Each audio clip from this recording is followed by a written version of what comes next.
सम्मानित शिक्षक साथियों, सादर नमस्कार। मैं हूं मोहम्मद अंसार आलम और आप देख रहे हैं यूट्यूब चैनल आलम अंसार। मित्रों, आज हम लोग इस वीडियो के माध्यम से यह जानेंगे कि कैश बुक क्या है और इसका संधारण कैसे किया जाता है। तो चलिए सबसे पहले यह जानते हैं कि कैश बुक क्या है।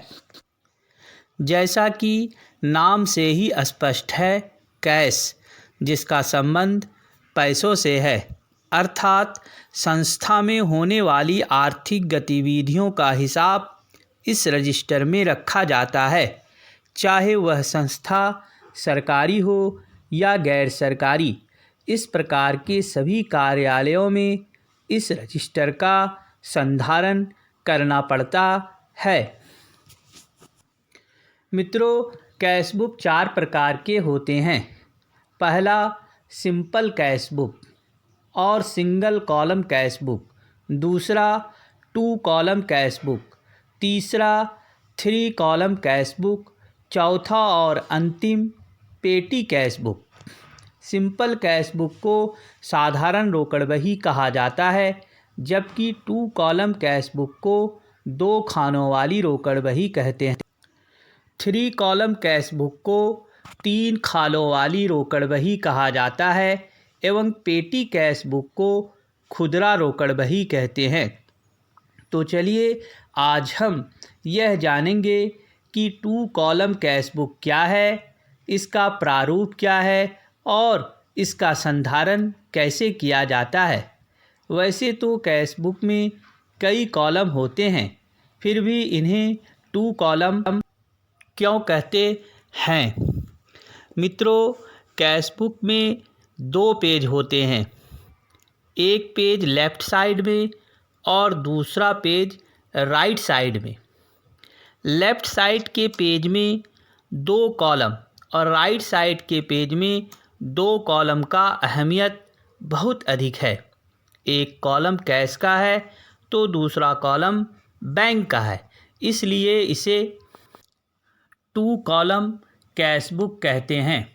मित्रों, आपके स्क्रीन में 2 कॉलम कैश बुक का प्रारूप अथवा फॉर्मेट दिखाई दे रहा है, कृपया आप इसका अध्ययन करें।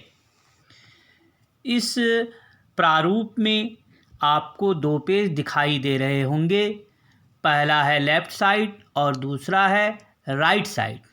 लेफ़्ट साइड में कई कॉलम हैं, जैसे मंथ एवं डेट का कॉलम, वाउचर नंबर का कॉलम, पर्टिकुलर्स का कॉलम, लेजर फोलियो का कॉलम, कैश का कॉलम और बैंक का कॉलम। उसी प्रकार से राइट साइड में डेट एवं मंथ का कॉलम, वाउचर नंबर का कॉलम, पर्टिकुलर का कॉलम, लेजर फोलियो का कॉलम और कैश तथा बैंक का कॉलम है। मित्रों, आपके स्क्रीन में कैश बुक का लेफ़्ट साइड का पेज दिखाई दे रहा होगा। इस पेज को हम कैसे भरते हैं, आइए जानते हैं।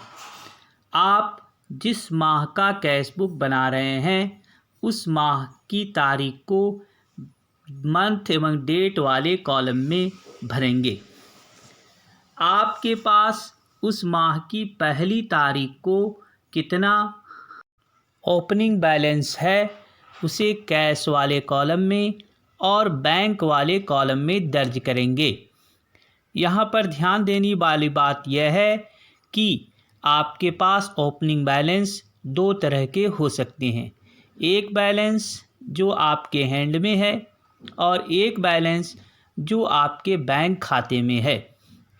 तो जो आपके हैंड में है वह आप कैश के कॉलम में लिखेंगे। आपके बैंक खाते में जितनी राशि अवशेष है उसे आप बैंक वाले कॉलम में लिखेंगे। इस माह आपके खाते में कितनी राशि आई है या आप बैंक खाते से कितने पैसे की निकासी किए हैं, वो आप इस पेज में लिखेंगे। यहाँ पर मैंने 4/10/2019 तिथि अंकित किया है और इस माह मेरे MDM खाते में 28,000 रुपये आए हैं, इसलिए मैंने पर्टिकुलर में लिखा है MDM मद में प्राप्त राशि, और इस राशि को मैंने बैंक के कॉलम में लिखा है। तो मित्रों, आपके खाते में यदि कोई पैसा आता है तो आप उसे बैंक के कॉलम में लिखेंगे। इसके बाद यदि आप इस माह कोई भी राशि निकासी किए हैं तो उसे कैश वाले कॉलम में लिखेंगे। यहाँ पर मैं 25/10/2019 को बैंक से नगद निकासी किया हूँ, इसलिए विवरण में मैं लिखा हूँ बैंक से नगद निकासी, और मैंने जो राशि निकासी की है उसे कैश वाले कॉलम में लिखा हूँ। मित्रों, आइए इस पेज को कैसे लिखते हैं इसे दोबारा समझते हैं। मित्रों, कैश बुक के लेफ़्ट साइड के पेज में सर्वप्रथम आप ओपनिंग बैलेंस से प्रारंभ करेंगे। आप जिस माह का रोकड़ बही बना रहे हैं उस माह की पहली तारीख को आपके पास ओपनिंग बैलेंस कितना है। यदि आपके पास ओपनिंग बैलेंस हैंड में कुछ भी नहीं है तो आप उस कॉलम में डैश भरेंगे। आपके बैंक खाते में जो राशि बची हुई है उस राशि को आप बैंक वाले कॉलम में लिखेंगे। साथ ही साथ तिथि वाले कॉलम में एक तारीख अंकित करेंगे। मित्रों, आपके अकाउंट में यदि इस माह कोई राशि आई है तो आप तिथि अंकित करते हुए विवरण में लिखेंगे MDM मद में प्राप्त राशि, और राशि को बैंक वाले कॉलम में लिखेंगे। मित्रों, यदि आप बैंक से नगद निकासी किए हैं तो जिस तारीख को आप निकासी किए हैं मंथ एवं डेट वाले कॉलम में आप तारीख लिखेंगे। विवरण में लिखेंगे बैंक से नगद निकासी, और निकासी की गई राशि को आप कैश वाले कॉलम में लिखेंगे। अब चूंकि इस माह कोई राशि नहीं आई है और ना ही कोई राशि निकासी की गई है, तो अब हम लोग क्या करेंगे, कैश वाले कॉलम को और बैंक वाले कॉलम का टोटलिंग करेंगे। आप स्क्रीन पर देख सकते हैं मैंने टोटल किया है कैश वाले कॉलम को और बैंक वाले कॉलम को। मित्रों, यहीं पर इस पेज का कार्य समाप्त होता है।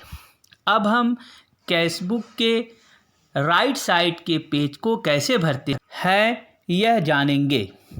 सर्वप्रथम आप राइट साइड के पेज में वह तारीख अंकित करेंगे जिस तारीख को आपने बैंक से पैसा निकाला है। जैसे कि मैंने 25/10/19 को बैंक से निकासी की है, इसलिए मंथ एवं डेट वाले कॉलम में 25/10/19 लिखा हूँ। विवरण में लिखा हूँ बैंक से निकासी, और फिर बैंक वाले कॉलम में मैंने राशि लिखा।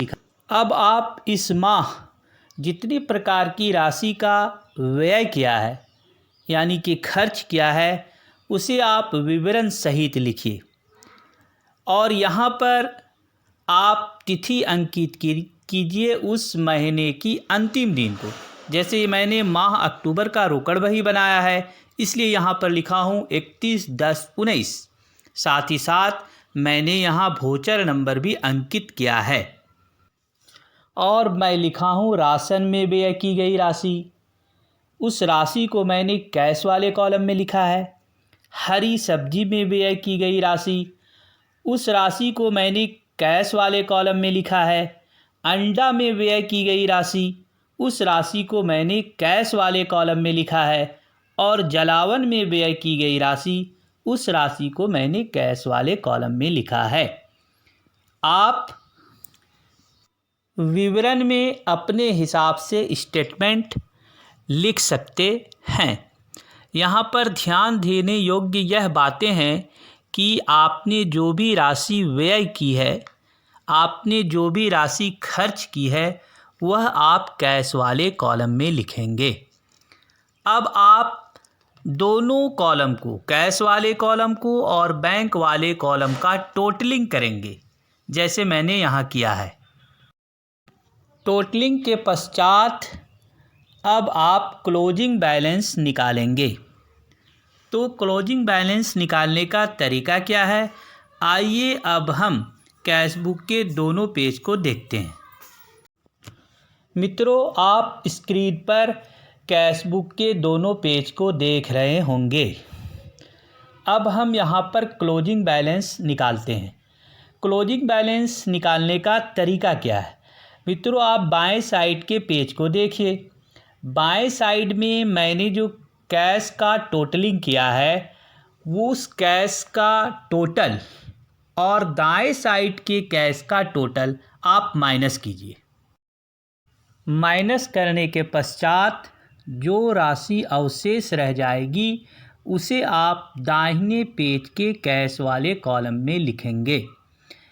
यह राशि इंगित करती है कि आपके हैंड में कितनी राशि अवशेष बची है। फिर उसी प्रकार से आप बाएं साइड के बैंक वाले कॉलम का जो आपने टोटल किया है उसे दाहिनी साइड वाले बैंक के टोटल से माइनस कीजिए। इससे आपको पता चल जाएगा कि आपकी अवशेष राशि बैंक में या बैंक के खाते में कितनी है। मित्रों, यह है क्लोजिंग बैलेंस निकालने का तरीका। यही क्लोजिंग बैलेंस नेक्स्ट मंथ आपके लिए ओपनिंग बैलेंस होगा। अब चलिए अब हम ये जांच करते हैं कि हमने इस माह का जो रोकड़ बही बनाया है वह सही है या गलत है। तो चलिए अब हम कैशबुक के दाहिने पृष्ठ में कुछ कार्य बच गए हैं उसे करते हैं। कैशबुक के दाहिने पृष्ठ में हम लोगों ने कैश वाले कॉलम को जोड़ा है और बैंक वाले कॉलम को जोड़ा है। साथ ही साथ हम लोगों ने क्लोजिंग बैलेंस भी निकाला है और क्लोजिंग बैलेंस को निकालकर हमने कैश वाले कॉलम में और बैंक वाले कॉलम में लिखा है। अब हम कैशबुक के दाहिने पेज के कैश वाले कॉलम की कुल राशि और क्लोजिंग बैलेंस की कुल राशि को जोड़ेंगे। उसी प्रकार से बैंक वाले कॉलम की कुल राशि और क्लोजिंग बैलेंस की कुल राशि को जोड़ेंगे। तो ये हमारा होगा ग्रांड टोटल। यहाँ पर ध्यान देने योग्य बातें यह है कि जो ग्रांड टोटल कैशबुक के दाहिने पृष्ठ में निकला है वह हमारे बाएं पृष्ठ के टोटल से मिलान करना चाहिए। जैसा कि आप स्क्रीन पर देख रहे होंगे, मैंने कैशबुक के बाएं पृष्ठ में जो कैश वाले कॉलम को का योग किया है वह है 29,315 रुपये 80 पैसे। वो हमारे दाहिने पृष्ठ के कैश वाले कॉलम से मैच कर रहा है। उसी प्रकार से कैशबुक के बाएं पृष्ठ के बैंक वाले कॉलम का टोटल कैशबुक के दाएं पृष्ठ के बैंक वाले कॉलम के ग्रांड टोटल से मैच कर रहा है। तो इससे ये स्पष्ट हो रहा है कि आपने जो कैशबुक बनाया है वो सही है।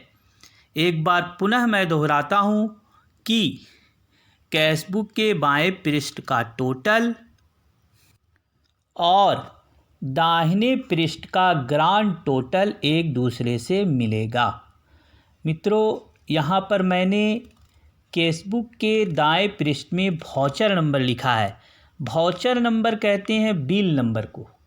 आप कोई भी सामान दुकान से ख़रीदते हैं तो दुकानदार आपको बिल देता है, आप उस बिल में नंबर अंकित कीजिएगा, वही है वाउचर नंबर।